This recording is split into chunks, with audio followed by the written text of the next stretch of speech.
The most expensive phone calls on the planet.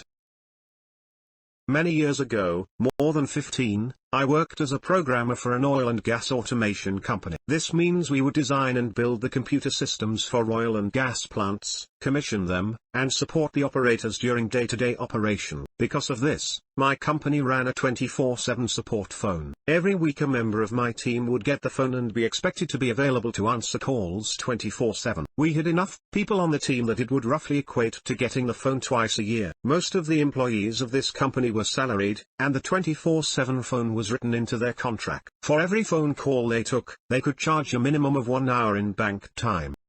This was a good deal for them, and made the 24/7 phone easier to handle. I was a little different than my co-workers in that I wasn't a salaried employee. I was an hourly contractor. My co-workers would bank their time, but I was just paid out bi-weekly. My contract also stated that if I was being paid by the company, I had to be available exclusively to the company. This was added by their HR department because a few years before they caught an hourly contractor running side jobs for other businesses at his desk. This also meant that if they wanted me to be available exclusively to the company, they had to pay for my time. For 2 years I knew the 24/7 phone existed but had never had to take it because according to my contract, if they wanted me to be available, they had to pay my hourly rate after normal work hours to ensure that I was available to answer the phone when it. Then, as in most corporate stories, my completely awesome manager left for greener pastures and was replaced with an absolute tool. After a month of being in the office, he decided it wasn't fair that everyone took turns on the phone except for me. He declared that I would be put in the rotation effective immediately. I didn't want to cost the company a ton of money, so I tried to explain that if I'm on the 24/7 phone that means they have to pay me 24 hours a day for 7 days. He scoffed and told me I obviously didn't understand how business worked. I told him he didn't understand how my contract was laid out and that I'm an hourly contractor, not a salaried employee. He insisted that to be a team player I had better take the phone or look elsewhere for employment. I didn't want to seem like I wasn't a team player, so I accepted the phone and started my clock. 7 days later I handed the phone off to the next guy, and submitted my bi-weekly invoice. It came out to just over $10,000, with $8,400 being just that 1 week of having the phone. I waited about 15 minutes before I was pulled into the manager's office. When I arrived, the manager, the head of HR, and the manager's boss, the head of the department, were there with my most recent invoice sitting on the desk. The department head just looked at me and asked what the hell I was thinking when I gave them that invoice. I explained that the new manager insisted I take the 24/7 phone even though my contract clearly stipulates that if the company wants me available 24/7, they have to pay for every minute I have the phone. The new manager became redder with every word. When I was finished, the department manager turned to him and asked him why he didn't know this, since it's common knowledge that no contractors are ever put in that kind of position. As he was stuttering for an answer, the department head dismissed me and told me to expect my check at the usual time. The best part? During the entire week I had the 24/7 phone, it only rang twice, both during work hours and both calls asking for a specific person in the department. All I had to do was give them a phone number. Those 2 3-minute phone calls cost that company $4,200 each. After that, the new manager pretended I didn't exist and refused to talk to me for 3 months until he was moved to sales in a different department. I was at the company for another 2 years and never saw that phone again. Now to the comments. They did actually pay you for the week, yes? OP replied, yes, they did. That paycheck alone paid my rent for almost an entire year. Paid my rent for almost an entire year. So, ducking jealous. There's a legendary story in the Australian Public Service about some manager from Rhodesia who discovered that under public service law, he could order subordinates to work 16-hour days. It's an emergency provision.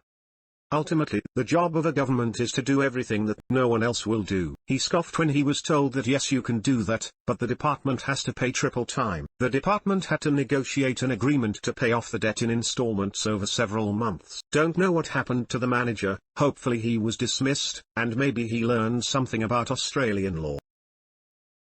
He was a government bureaucrat, no way he was dismissed. Transferred.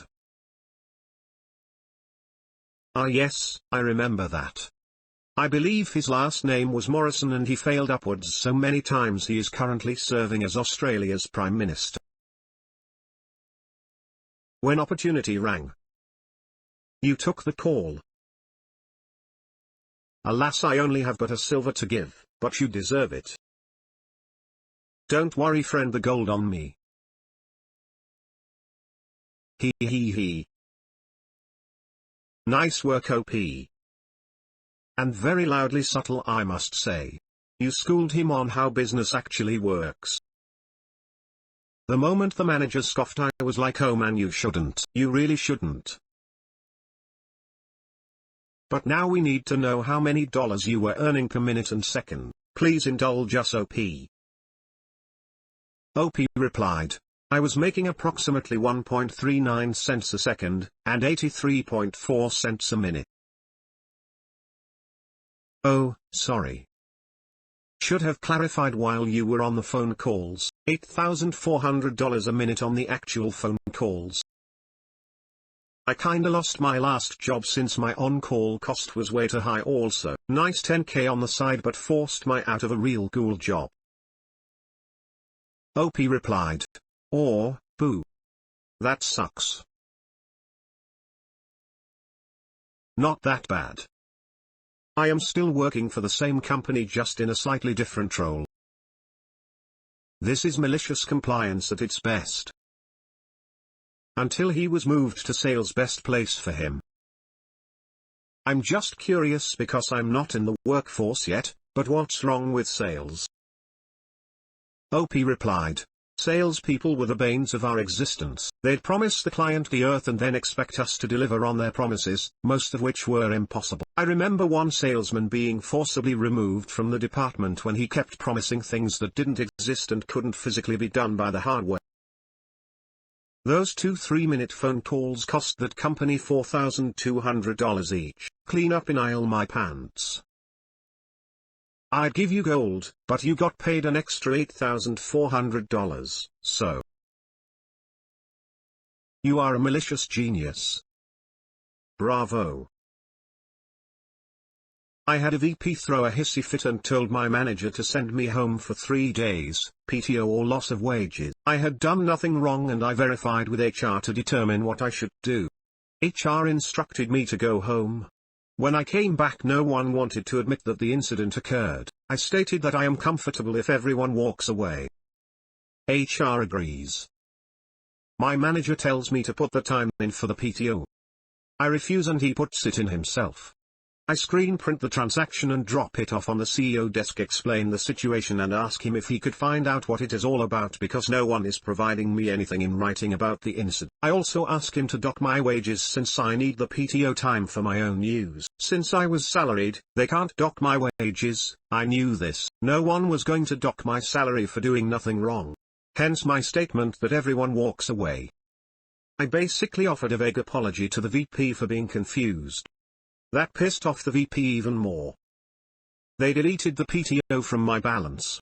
I got an apology from HR and a nice 5-day weekend on the company. It wasn't so long ago that I had a manager tell me to go home and only come back when you're prepared to apologize, to another manager who had screwed me over. 3 days later, I get a call asking where I am. Home, as ordered. Yes, I made sure they paid me for those 3 days. That is delicious malicious compliance.